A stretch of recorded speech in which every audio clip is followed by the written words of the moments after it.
orang yang fokus kepada Tuhan Allah, kepada Yahweh, maka kita akan fokus membela hak-hak anak yatim. Jadi apa yang Yesus katakan ketika dia dicobai oleh si bolis satu ini, kepada si setan ini, yaitu semua merujuk kepada kitab Ulangan. Semakin dia merasa tanpa cacat, semakin dia rasa dia cacat. Artinya secara pengalaman pribadi, Rasul Paulus mengakui bahwa hukum ini bukan memberi damai. Itu hanya memberitahukan bahwa aku orang berdosa.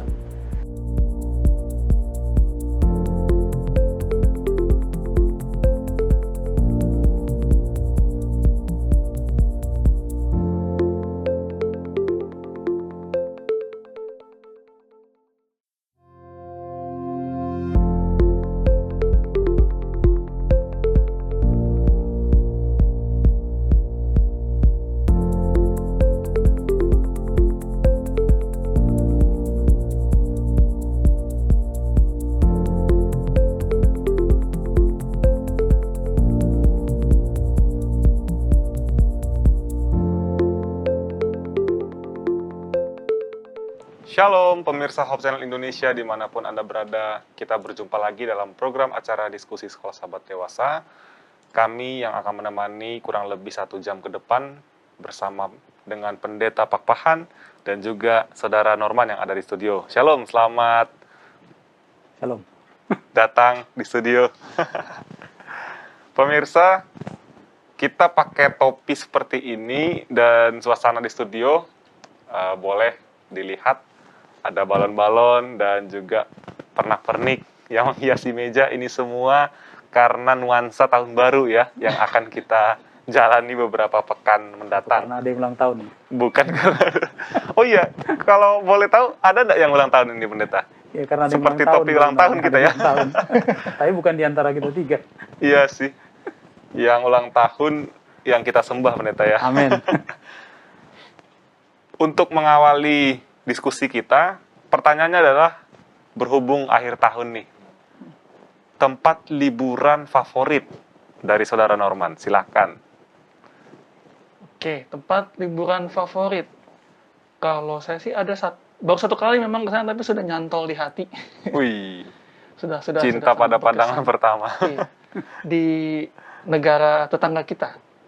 Di mana itu? Singapura, di Garden by the Bay itu bagus dalam artian karena kan tanaman semua ya, dan disusun dengan rapi. Jadi ketika masuk situ kan udah punya hawanya, udah punya ini seger gitu. Kayak kita naik gunung atau naik, tapi ini di tengah kota. Jadi wah, ini cocok spotnya nih. Iya, gitu. benar-benar. Jadi kayak mendapatkan segelas air di tengah padang gurun, Pendeta ya. Nah, seperti itu kan. Makanya padahal di Indonesia juga banyak sih sebenarnya taman-taman bunga, hutan-hutan, tetapi karena keadaan di Singapura itu kebun, minim lahan ya, di tengah kota ya. Bagaimana dengan Pendeta Pakpahan? Kalau ke Singapura itu biasanya naik pesawat ya. Nah, kalau saya seperti Norman kan ke Singapura kan naik pesawat rata-rata ya, apalagi dari Jakarta. Iya, betul. Hanya kalau bagi saya yang lebih suka sebenarnya perjalanan darat, maka bagi saya tidak tempat dibilang, tapi perjalanan menuju tempat itu yang menjadi favorit saya. Jadi perjalanan.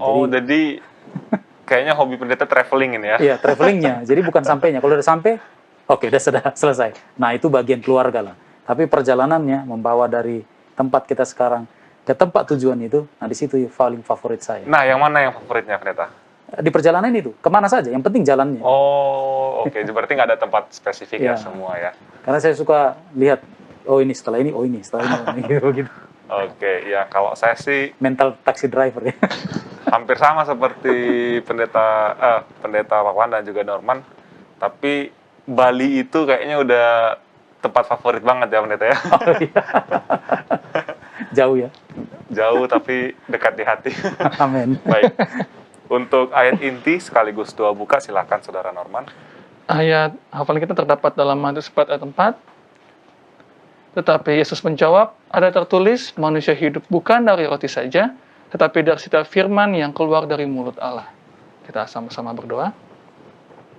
Bapa dalam surga, kami ucap syukur berterima kasih atas pimpinan kami pada saat ini. Bapak, kami akan memulai diskusi sekolah sahabat kami.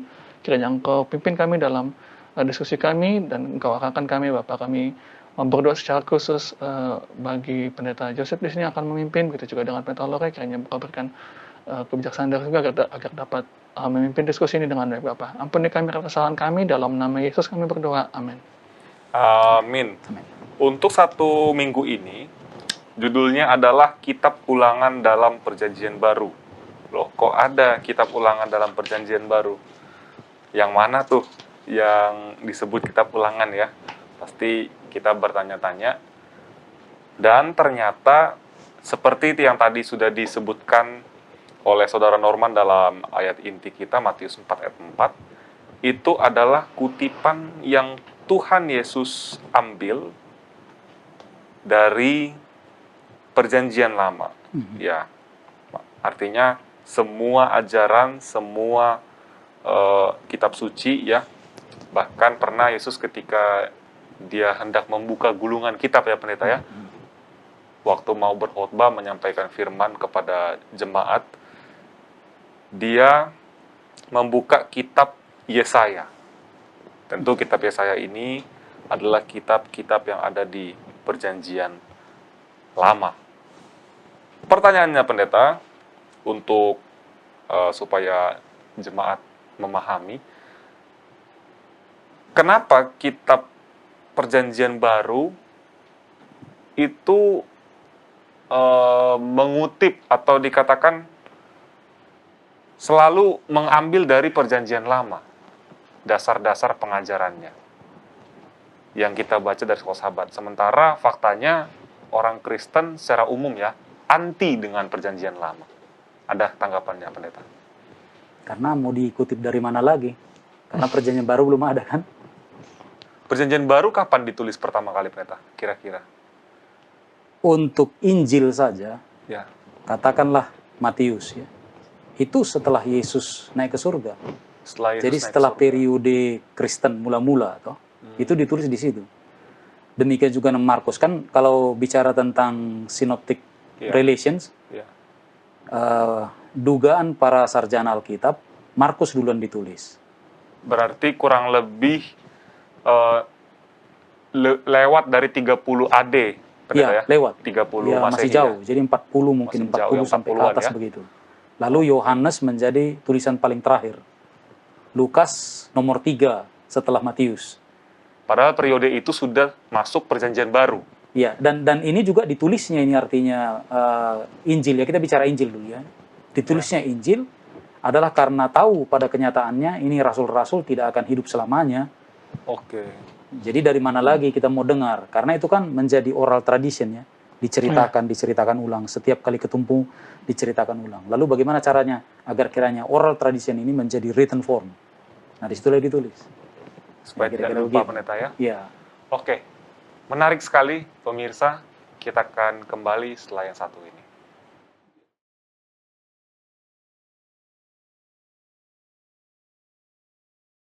Ya, kita kembali lagi dan silakan Saudara Norman untuk melanjutkan diskusi kita hari Minggu. Hari Minggu judulnya Ada Tertulis. Nah, ini kalau sebenarnya ini salah satu kejadian yang sangat bagi saya pribadi ini satu kejadian yang sangat keren, karena saya menganggapnya ini kan diambil dari Matius 4 ayat 1 sampai 11 ya. Ya. Karena saya menganggapnya sini Yesus luar biasa sekali. Setan kalau istilahnya saya ya, ini setan lagi dikasih sedikit ditampar gitu dengan perkataan Yesus gitu kan. Tapi setelah baca Sekolah Sahabat kita ternyata dikatakan dengan sangat jelas bahwa ketika dia berbicara dengan setan, Yesus itu bukannya mau beradu argumen, bukannya mau debat kusir, tapi Yesus itu mau menegur.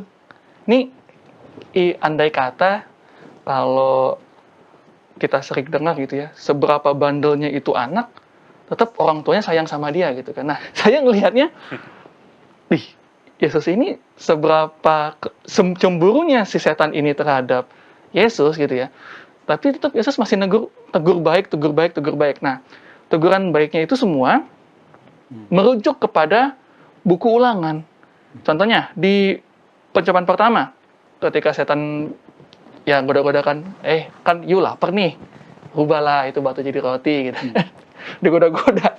Nah, tapi Yesus bilang kan, dan itu ketika Yesus menegur si setan dengan mengatakan bahwa manusia bukan hidup dari roti saja, Yesus merujuk kepada Ulangan 8 ayat 3. Nah, itu kalau kita baca, itu salah satunya adalah merujuk kepada ketika bangsa Israel di perjalanan jauh, lalu Tuhan kasih mana gitu kan, dalam artian bahwa Tuhan kasih mana, kasih makanan secara badani, tapi ada juga di situ firman Tuhan yang Allah mau gak cuman kenyang secara badan, tapi juga secara rohani itu kenyang.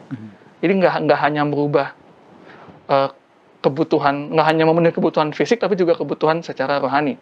Lalu yang kedua, ketika Yesus dicobai kembali lagi untuk jatuhkanlah dirimu, gitu kan.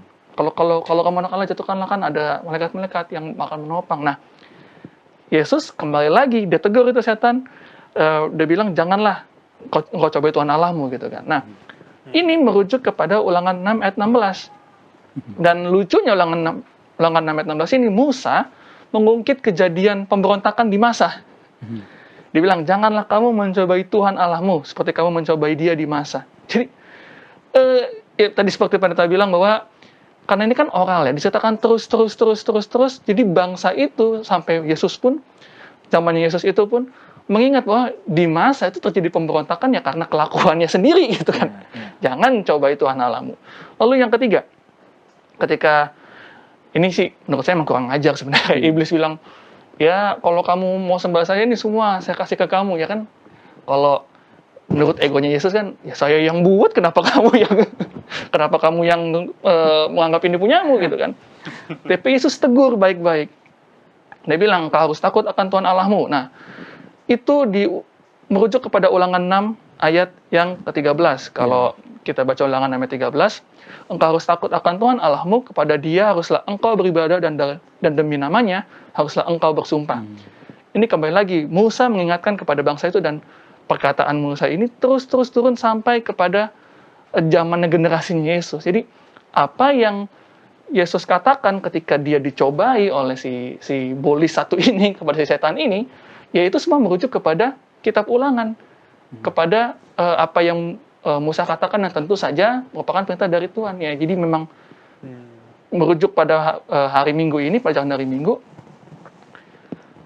bahwa apa yang terjadi di masa lalu tidak bisa kita lepaskan dan tidak bisa kita semena-mena cut, nggak bisa gitu loh. Jadi memang ini satu peristiwa serangkaian panjang yang membentuk bangsa itu dan membentuk kita sampai saat ini.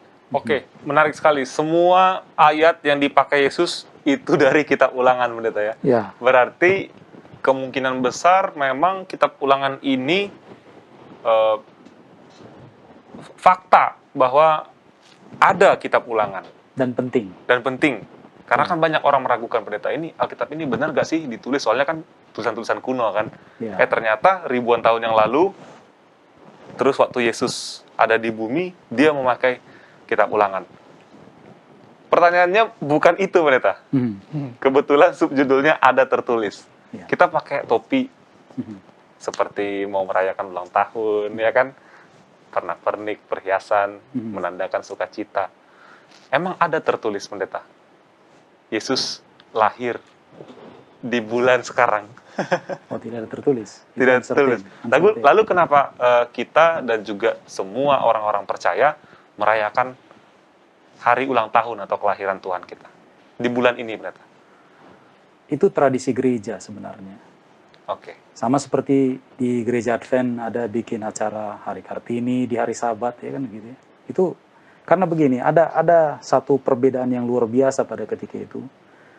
Ketika Yahudi mempunyai beberapa perayaan, lalu masuk di kekristenan tidak ada perayaan sama sekali, kecuali tebak apa itu?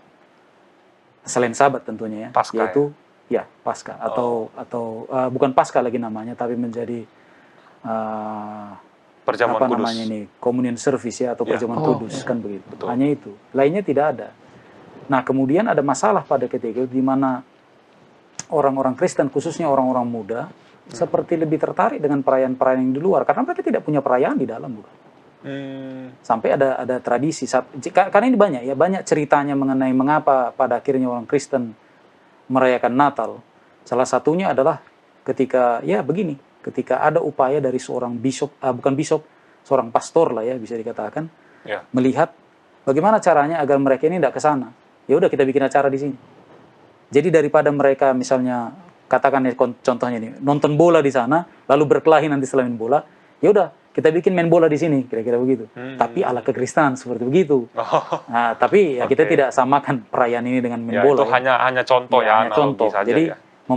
apa namanya? Tapi kemudian di belakangan hari, kemudian banyaklah orang berinterpretasi mengatakan bahwa ini paganisme dan segala macam kan begitu. Iya, Tapi sejauh dari kita melihat kepada fakta tulisan, betul. masih sangat sulit untuk membuktikan itu. Karena ada banyak cerita tentang ini. Ya tentu saja ada unsur paganisme di dalamnya, tapi tidak serta-merta semuanya. Betul. Kira-kira demikian. Apalagi kalau kita fokuskan perhatian kita kepada yang lahir itu, pendeta yang ya. lahir itu. Karena Ya. kan kita Natal kok yang gemuk-gemuk ya yang dibahas Interkelas. Ya, itu dia masalahnya. Jadi Padahal Yesus ya, sebenarnya di pusat itu utamanya, tokohnya, pendeta itu ya. tokohnya. Tapi gantinya Betul, kita betul. enggak. Ya, yang lucunya lagi begini. Waktu perayaan Natal, kita kan cross kado. Kita tukar kado di antara kita. Yang ulang tahun siapa? Justru kan Yesus bilang, kamu kasih ke orang susah, orang miskin, Ya. itu mengasih kepadaku ya. itu Harusnya dia. itu yang benar, Harusnya pendeta itu. Ya, ini kita jadi lain ceritanya. Betul, betul. Ya. Puji Tuhan. Terima kasih, pendeta. Pemahaman tambahan kita untuk hari Natal, hari raya yang sangat luar biasa dan sangat kita nantikan untuk semua umat percaya. Kita akan lanjutkan diskusi kita setelah yang satu ini.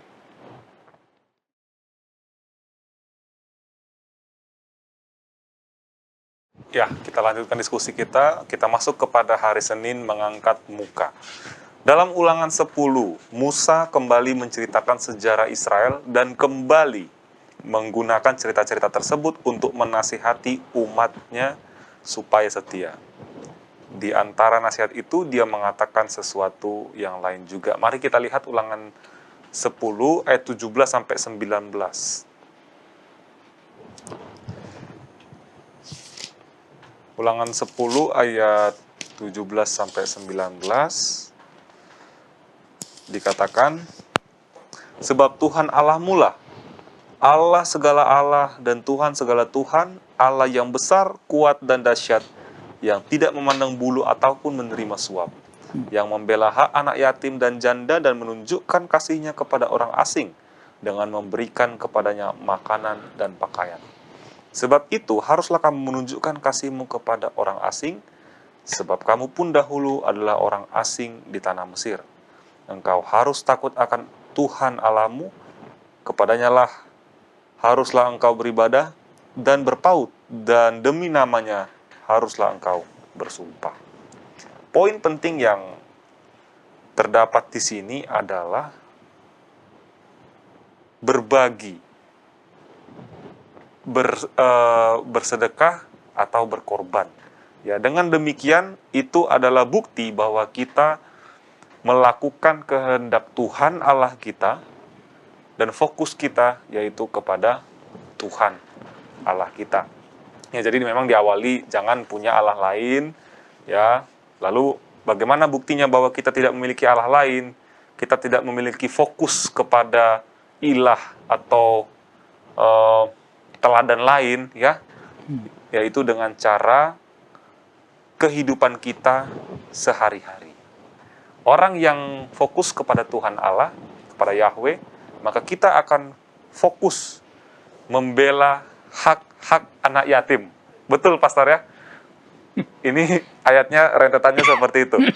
Nah, saya kaitkan dengan event kita sekarang ini. Mengangkat muka itu artinya tidak memihak. Ya, mengangkat muka, sadar.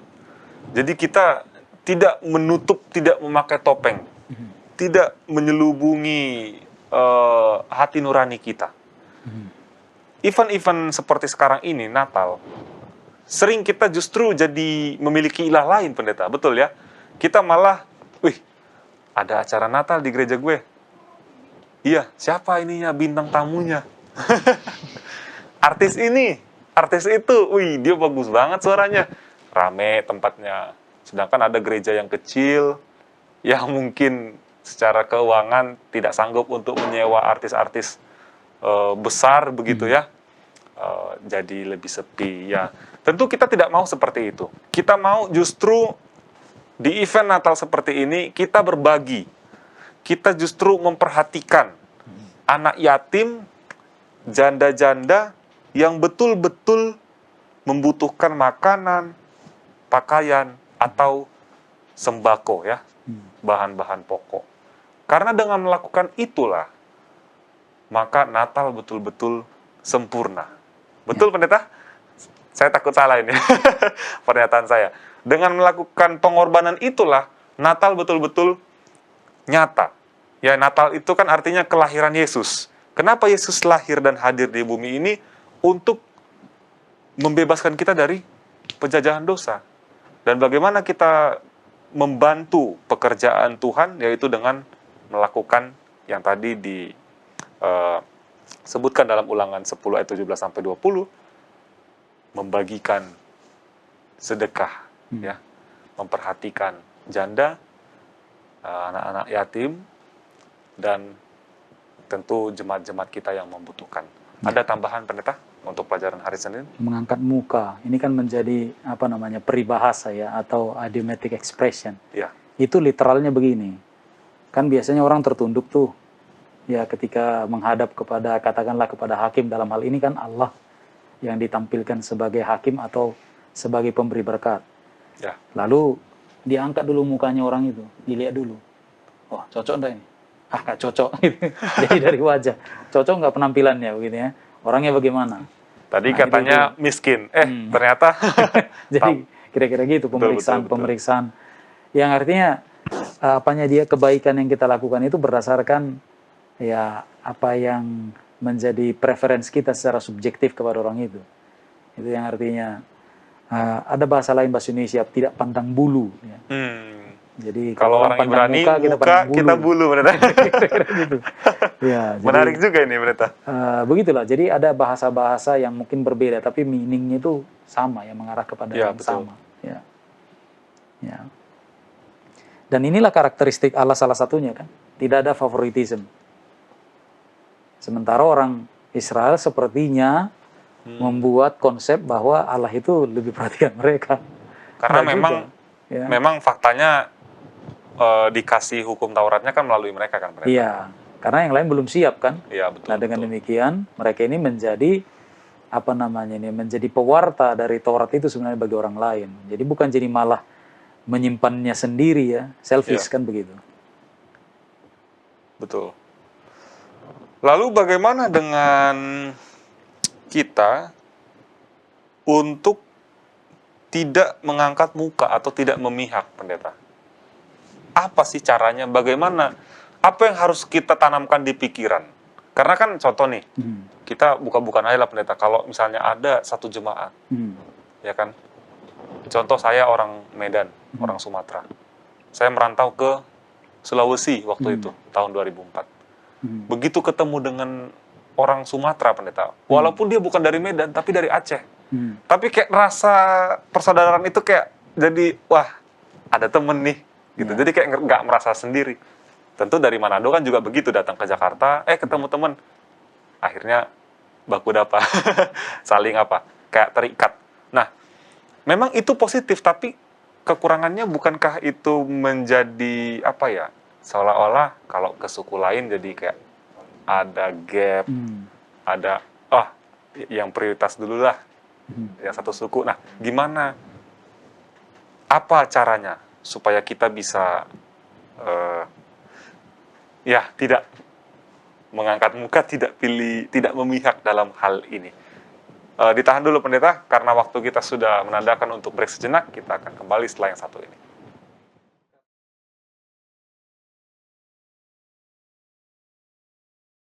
Ya, mari kita lanjutkan. Silakan, Pendeta, untuk jawabannya. Ya, ketinggalan pertanyaan tadi ya. Bagaimana caranya untuk tidak menjadi favoritisme ya?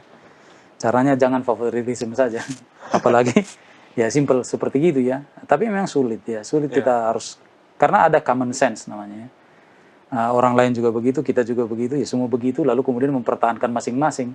Tapi pelajaran hari hari kemarin itu memang memberitahukan beberapa ayat. Contohnya dalam penginjilan, ya, itu jangan hanya kepada orang sendiri misalnya. Ya. Bahkan dalam pengadilan Allah juga tidak pandang bulu. Itu untuk Roma 2 ayat 11. Referensi itu dibaca, maka kita akan dapatkan ya, termasuk dalam Galatia 2 ayat 6, bagaimana posisi dari para rasul juga itu sama di hadapan Tuhan. 12 rasul ini bukan menjadi kemudian lebih penting dari para rasul Paulus yang di luar dari 12 rasul, bukan. Ya. Lalu termasuk juga di dalam Efesus, dalam Kolose 3:25. Ini bahkan jangan ada favoritisme di dalam rumah tangga orang Kristen. Waktu itu rumah tangga yang dimaksud di sini bukan hanya orang tua dengan anak, tapi termasuk juga hamba-hamba di dalamnya. Dan terakhir dalam 1 Petrus 1:17, ini kalau dibaca dengan baik, maka ini juga adalah panggilan kepada kehidupan yang kudus bagi semua orang. Jadi jangan lantas dikatakan, saya kan baru tamat, saya bisalah begini. Atau, ya kalau pendeta nggak boleh favoritisme, tapi kita anggota boleh. Oh, enggak begitu. Ini kepada semua dipanggil. Karena apa? Karena Allah kita sama. Allah kita bukanlah yang memandang bulu atau mengangkat muka dalam istilah Ibrani. Maka kalau mau dipanggil sebagai anak-anak Allah juga, ya seharusnya begitu juga. Betul. Kan begitu ya. Nah, sekarang kita langsung masuk saja kepada pelajaran hari Selasa, ya. Baik, Ini kutuk di salib atau di pohon ya. Nah, ini kita harus ketahui dulu lebih awal bahwa adalah fakta bahwa hukuman penyaliban setidaknya pada zaman Yesus atau sebelumnya adalah satu hukuman yang paling hina dan sadis ya. Ini diperkenalkan oleh orang-orang Asyur atau Assyrian dan orang Babylon. Kemudian belakangan hari diperkenalkan atau dipraktekkan oleh Kekaisaran Romawi. Tapi ini untuk penjahat-penjahat paling sadis ya menurut mereka. Tapi tidak kepada orang Romawi, termasuk bagi mereka yang barangkali melakukan tindakan keji yang sama. Ya, jadi ada privilege bagi orang Romawi untuk tidak mendapatkan hukuman penyaliban, walaupun mungkin dia adalah narapidana paling menjengkelkan ya, kira-kira begitu ya. Nah, sekarang mari kita lihat di dalam tulisan Paulus. Saya rindu agar orang muda ambil waktu untuk membaca perikop ini, ayat 1 sampai 14 pada pasal yang ketiga, kitab Galatia ya, Galatia. Nah, di sini ada membicarakan mengenai doktrin sebenarnya, doktrin yang berkaitan dengan hukum dan anugerah. Ya, ada dua jenis argumentasi yang Paulus sampaikan. Yang pertama, dia mulai dengan personal argumen, lalu kemudian dia pakai scriptural argumen ya. Jadi argumen dari Alkitab. Nah, untuk personal argumennya itu ayat 1 sampai 5, coba perhatikan di situ Paulus menceritakan pengalaman pribadinya dengan Yesus ya. Dia diselamatkan oleh anugerah dan bukan oleh penurutan hukumnya yang tanpa cacat. Kita harus akui dan juga berdasarkan pengakuan dari Rasul Paulus bahwa dulunya dia adalah orang yang mengikuti hukum Taurat tanpa cacat. Itu dimungkinkan dengan sistem penurutan ala orang Farisi, dimungkinkan. Ya, tapi justru dia merasa tidak ada cacat, tapi pergumulannya tetap sama dengan Martin Luther. Semakin dia merasa tanpa cacat, semakin dia rasa dia cacat. Artinya secara pengalaman pribadi, Rasul Paulus mengakui bahwa hukum ini bukan memberi damai. Itu hanya memberitahukan bahwa orang berdosa. Nah, kemudian argumentasi Alkitab yang dipakai itu dari ayat yang keberapa itu? Yang selanjutnya dari ayat 6 sampai 14 ya. Nah, ini ada beberapa bagian ya, ada dikutipnya beberapa bagian ya. Bagian pertama itu 6 sampai 7 itu mengutip Kejadian 15 ayat 6 ya, di mana Abraham percaya kepada Tuhan dan Tuhan perhitungkan itu ya. Nah, di sini coba perhatikan ya, orang Yahudi mengklaim Abraham sebagai bapa mereka. Namun Abraham jangan lupa diselamatkan oleh iman. Ya. Tapi justru mereka mengajarkan bahwa mereka diselamatkan karena perbuatan. Ya. Lalu lu itu anak siapa? Anak Abraham atau tidak? Kan begitu saja ya argumennya. Ini Alkitab ya. Lalu kemudian 8-9 itu mengutip Kejadian 12 ayat 3. Nah, boleh dibaca di sana. Dan di sini Allah menjanjikan untuk memberkati bangsa-bangsa lain melalui Abraham. Namun ini orang Yahudi yang mengklaim Abraham sebagai bapaknya justru mengambil semua berkat itu untuk menjadi bagian mereka. Jadi itu bukan untuk orang lain, kecuali orang itu jadi Yahudi proselin. Secara agama. Benar. Nah, kalau begitu, Kristen menjadi berkat hanya bagi orang kalau dia jadi Kristen. Kalau nggak Kristen, jangan berkat. Jadi nggak perlu itu orang kafir itu. Kalau secara praktisnya sering seperti itu, pendeta ya? Ya itu faktanya yang di sini ya. Saya lanjutkan lagi ayat 10. Itu dikutip dari kitab kita, kitab Ulangan 27-26. Terkutuklah orang yang tidak menepati perkataan hukum Taurat. Ya, kira-kira gitu. Hukum Taurat itu. Dan gini, anugerah itu menyelamatkan, sementara hukum dalam cerita di Ulangan 27-26 ini, hukum itu bukan untuk menyelamatkan, melainkan mengandung kutuk ya.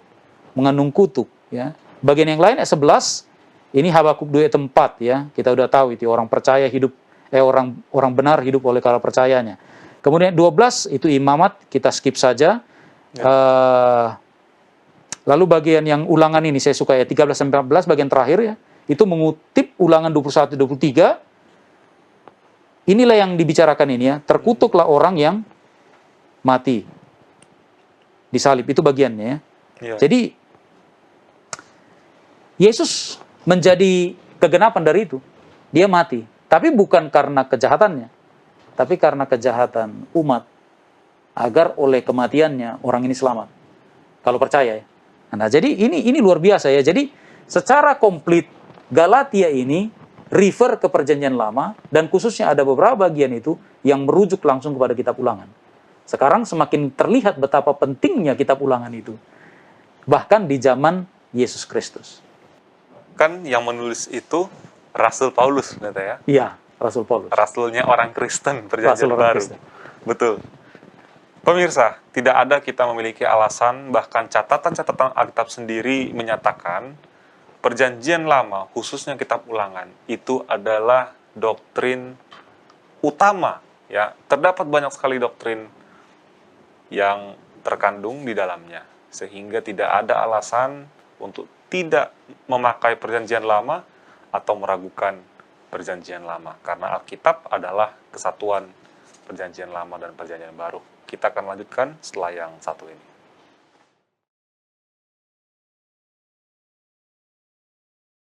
Ya, kita masuk kepada hari Rabu. Silahkan Saudara Norman.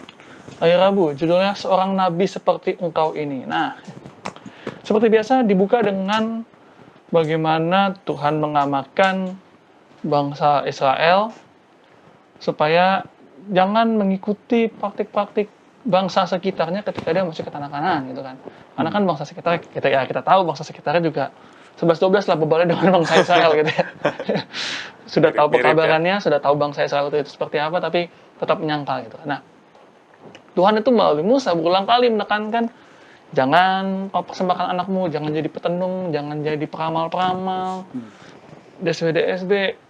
Karena Tuhan kan maunya kamu ini umat kesayangan saya mau kamu tuh jadi kompas bagi yang lain gitu kan. Dan berulang sampai kalau kita baca di Ulangan 18 ayat 15 sampai Musa bilang bahwa suatu saat nanti seorang nabi akan muncul sama seperti dia gitu dari antara kamu. Nah, kan ini jadi, kalau saya melihatnya ini jadi sebuah pertanyaan besar. Kayaknya Tuhan itu udah sampai segitunya gitu, kayaknya ini bangsa ini nggak akan mau nurut nih kayaknya nih. Sampai harus dikatakan seperti itu.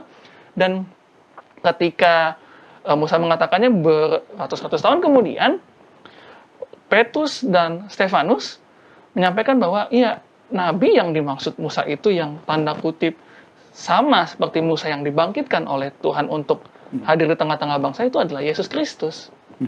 Kalau kita baca sekolah sahabat kita, Petrus dia kasih tahu ke sesama bangsa Yahudi bahwa ya ini tanda-tandanya, semua ciri-cirinya semua sama dengan apa yang dikatakan Musa gitu kan. Apa yang Tuhan inginkan. Lalu Stefanus juga begitu, walaupun Stefanus berujung dengan sedikit tidak mengenakan gitu kan, dikatakan bahwa wah nih kamu menghujat Tuhan, kamu melawan Musa kamu. Nah, tapi bagi Stefanus ya yang saya beritakan adalah kabar benar gitu kan, bahwa nabi itu yang Tuhan bangkitkan di antara orang Israel, tanda kutip menjadi sama seperti Musa gitu kan, ya itu adalah Yesus Kristus gitu loh. Melalui tanda-tandanya, melalui ciri-cirinya. Nah, yang jadi aku highlight di sini ada di alinea ketiga. Bagi Petrus, Yesus adalah pemenuhan dari apa yang telah dibicarakan selama ini oleh nabi-nabinya yang kudus, dan bahwa para pemimpin perlu untuk menaati dia dan apa yang dia katakan. Artinya, Petrus sedang menggunakan teks ini di mana orang Yahudi tahu tentu teks tersebut dan mengaplikasikannya langsung kepada Yesus dengan satu ide bahwa mereka perlu untuk bertobat dari apa yang telah mereka lakukan terhadapnya. Jadi pemenuhan Yesus itu adalah Musa yang sudah Musa tanda kutip yang sudah dinubuatkan adalah tanda bahwa ayo bertobat, yuk bertobat yuk, jangan lagi, ya mungkin pandangan kita dosanya beda gitu kan, bangsa Israel yang dulu kasih sesembahan segala macam, nah bangsa yang sekarang kan nggak begitu, tapi tetap pelanggarannya di masa Tuhan tuh sama gitu. Jadi satu hal yang mau diingatkan lagi kepada kita bahwa ya ini Yesus itu adalah tanda kutip pengganti Musa untuk mengingatkan juga kita pada saat ini untuk yuk bertobat yuk, sama seperti Musa yang terus-terusan mengingatkan bangsa Israel walaupun bebal bangsa itu diingatkan terus-terusan bahwa berubah, jangan sama seperti bangsa-bangsa di sekitarmu. Yesus juga punya misi yang serupa bahwa kita diselamatkan, maka berubah, bertobatlah gitu. Oke. Jadi dalam konteks ini Yesus disebut sebagai nabi. Karena dia memenuhi kriteria sebagai seorang nabi, ya, atau penyambung lidah atau spokesperson-nya Tuhan, betul ya pendeta ya. Sementara kan kalau imam itu dia mengantarai umat kepada Allah. Tuhan, jadi terbalik mereka punya fungsi ya. Nah, dalam fungsi Yesus sebagai nabi, apakah ini kan seperti yang diucapkan teman-teman kita mayoritas, dia nabi dan Alkitab katakan dia nabi. Lalu kenapa kalian mengangkat dia sebagai Tuhan? Nah, orang Israel sepertinya, saya lihat ya pendeta, secara konteks perjanjian baru, menerima Yesus nabi.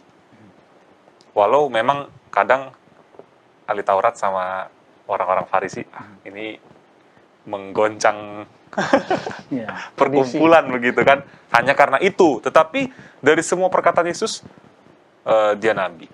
Namun dalam peristiwa ketika Yesus sebutkan bahwa dia sebelum Abraham ada, dia ada, di situ mereka marah dan menolaknya karena dia sudah menyamakan diri sebagai Allah. Bagaimana pendapat pendeta tentang hal ini? Apakah Yesus itu hanya sekedar nabi atau dia juga Allah? Kenapa Yesus, bisa nabi itu Allah? Loh, kok nabi-nabi Allah? Yesus ini unik. Ya, dia unik. Sama seperti manusia juga unik. Kita nggak bisa samakan di antara kita tiga. Ya kan? Seperti saya adalah seorang anak, jangan lupa. Kalian juga adalah seorang anak. Tapi bedanya kalian berdua dan saya adalah saya juga adalah seorang bapak. Karena saya sudah menikah. Bisa lihat. Ya. Jadi saya punya dimensi hidup yang berbeda dengan kalian berdua. Nah, demikian juga dengan Yesus. Ketika kita menekankan dia adalah nabi, bukan dalam arti dia bukan yang lain. Dia nabi dalam konteks ini untuk bikin asosiasi dengan Musa. Mereka itu sama-sama ada pembantaian pada waktu kelahirannya, karena berusaha dibunuh. Iya, betul. Dia juga sempat dibawa lari ke Mesir, di istana Mesir. Iya, ya kan? Sama-sama ke Mesir. Sama-sama pernah puasa, walaupun Musa tidak sadar itu puasanya. Betul. 40 hari di Gunung Sinai itu puasa. Siapa bilang dia makan? Iya. Kan begitu? Nggak bawa tenda pulang itu pendeta ya? Cuman bedanya Yesus lapar, dia tidak. Dia berenergi. Tetap energi. Karena ketemu dengan sumbernya langsung. Ya. Betul. Lalu, kalau Musa itu pembawa Taurat, Taurat kan maksudnya Torah pengajaran. Iya. 5 buku Musa. Yesus, ya. Kalau Musa itu membawa orang Israel dari tanah perhambaan Mesir, Yesus membawa mereka dari perbudakan dosa. Jadi sama seperti aku katanya. Iya. Jadi disitulah bagi Yesus ditolak sebagai dia yang ada pre-eksistensinya, itu adalah karena ini jadi mereka membenci Yesus itu karena apa namanya, penistaan agama. Tapi mereka lupa bahwa Yesus itu seperti siapa. Contohnya saja, mereka punya klaim bahwa Yesus ini nggak mungkin Mesias, karena Mesias nggak boleh datang dari utara, nggak boleh. Karena kita tahu bahwa headquarter Yesus itu ada di Kapernaum satu, di Galilea, Nazaret sana ya begitu ya. Tidak ke Yudea, tidak dibawa di selatan. Sampai kemudian mereka klaim, kamu itu bodoh Nikodemus. Karena Nikodemus seperti mau percaya, apakah kamu orang Galilea juga? Coba pelajari kitab suci, tidak ada yang dari sana katanya. Oke, Mereka lupa. boleh ditahan dulu, Iya. Kita akan lanjutkan. Karena waktu kita sudah berkedip-kedip, pemirsa, jangan kemana-mana setelah yang satu ini.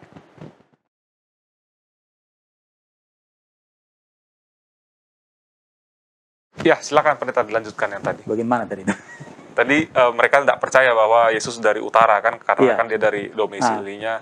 Karena mereka lupa bahwa Yesus ini lahir di Bethlehem. Dan Bethlehem itu Yudea, Ya, betul. kota Daud, Ada di selatan. ada di selatan. Itu tadi. Jadi yang mengatakan belajar kamu Alkitab, padahal dia nggak belajar Alkitab, ya kan? Jadi di sini masalahnya orang salah kaprah kan.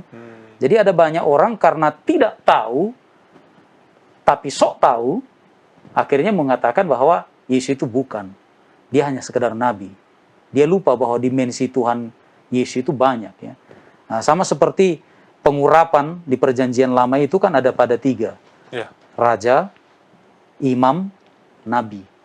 Dan 3-tiganya itu ada pada Yesus Kristus. Itu syarat sebagai Mesias ya. Itulah sebabnya banyak orang berkata, Yesus anak Daud. Kenapa Daud. disebut anak Daud?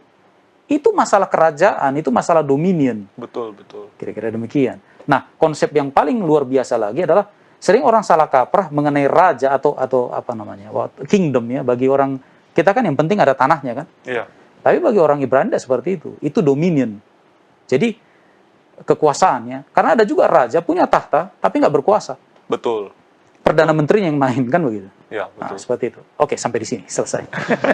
Jadi Nanti habis waktu. sebetulnya Mesias sendiri, ini sedikit pendeta ya, Mesias. Tadi kan ada 3 ciri, tiga peran yang dia harus bisa merangkup, yaitu raja, imam, dan nabi, pendeta ya. Nah, sementara saya baca kitab suci, sebetulnya raja dengan imam ini sebetulnya sudah tabrakan. Nah, harusnya orang Yahudi kalau pakai logika, ini juga nggak mungkin dong. Betul nggak, pendeta? Artinya ada hal yang miss mereka pahami sehingga mereka menolak Yesus dan tidak menerima dia sebagai Mesias. Oke, terima kasih pendeta untuk tambahan yang luar biasa ya. Kita harus semakin yakin bahwa Yesus adalah Tuhan kita dan Juru Selamat, jadi jangan ragu-ragu apabila kita menyembah dia sebagai Allah. Hari Kamis pelajarannya adalah hal yang menakutkan. Disebut begini, kitab Ibrani dalam segala kedalaman dan keindahannya dan dalam banyak cara adalah sebuah nasihat yang panjang kepada orang Yahudi yang percaya di dalam Yesus. Dan apa yang dinasihatkan kepada mereka adalah tetaplah setia pada Tuhan. Berarti ini pesannya juga sama seperti pesan kepada kita, pendeta. Kamu sudah dibaptis, sudah menjadi Kristen, tetap setia pada Tuhan sampai Yesus datang yang kedua kali. Selalu itu ya. Tetap setia sampai Yesus datang yang kedua kali.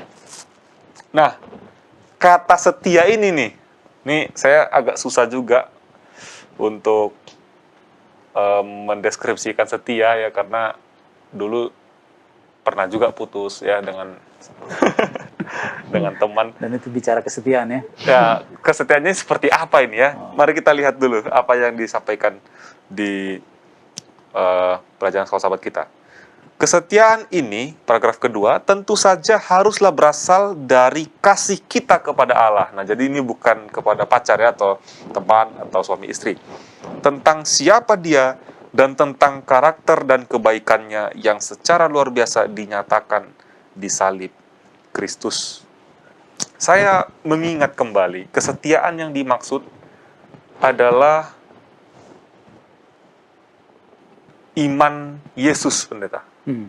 Ya, jadi memang di kitab Wahyu disebutkan iman kepada Yesus. Secara literal sebenarnya itu adalah Iman faith Yesus. of Jesus. Ya, jadi iman Yesus itu adalah kesetiaan tiada batas. Kita mengatakan setia sama Tuhan, Tapi sering sekali kita mengukur kesetiaan itu hanya berdasarkan absensi, lalu sekolah sahabat, persembahan, persepuluhan. Tapi ketika masuk kepada yang namanya sacrifice, udahlah, lain kali dulu pendeta. Langsung ada alasannya kan pendeta. Banyak sekali itu ya, termasuk ya kita juga mungkin pernah melakukannya. Tapi Yesus sampai di kayu salib, dia mau mati. Karena dia tahu itu adalah tugasnya dan ada tujuannya.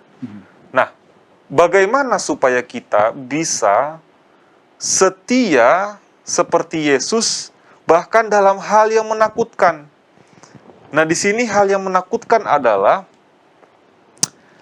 kita melihat ini di paragraf ketiga, Paulus mengutip dari Ulangan 17 ayat 6.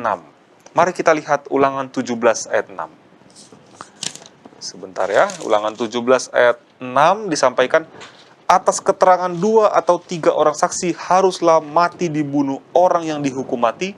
Atas keterangan 1 orang saksi saja janganlah ia dihukum mati. Ini bicara tentang hukuman mati ya.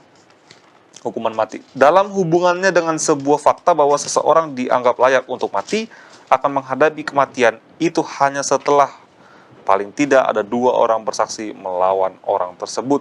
Nah, kita menyadari bahwa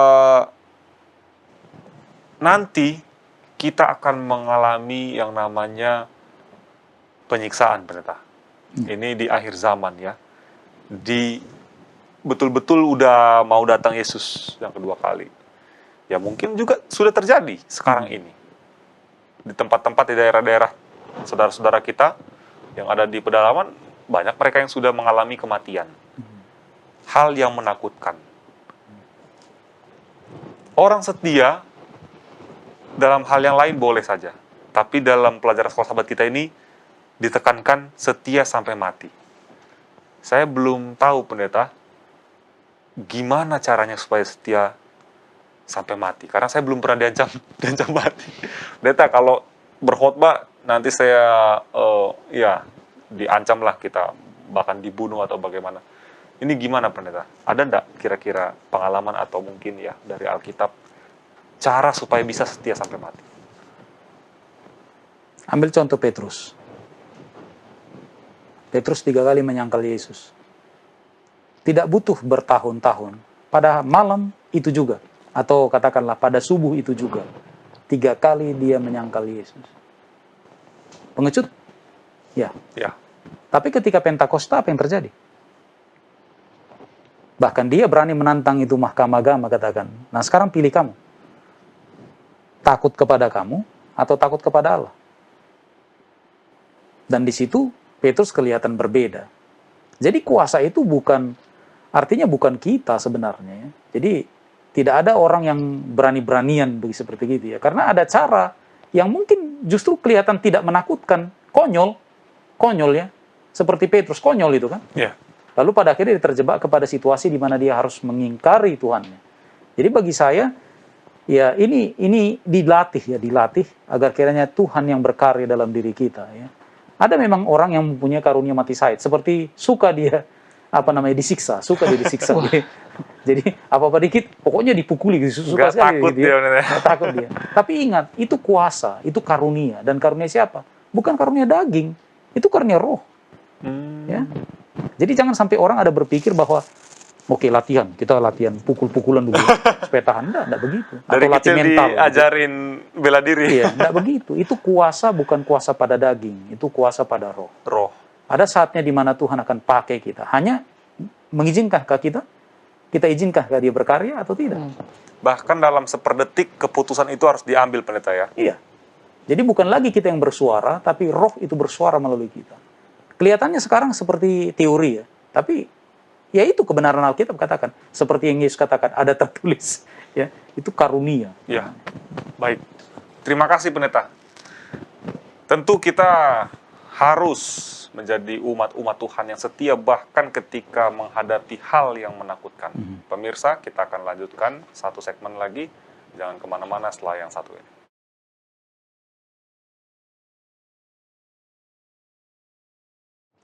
Silakan Pendeta Pak Pahan untuk hari Jumat dan juga sekaligus kesimpulan kita.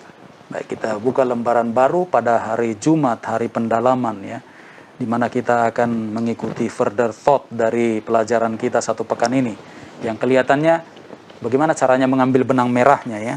Iya. Dan kita lihat bahwa benang merahnya ada kembali pada kitab Ulangan.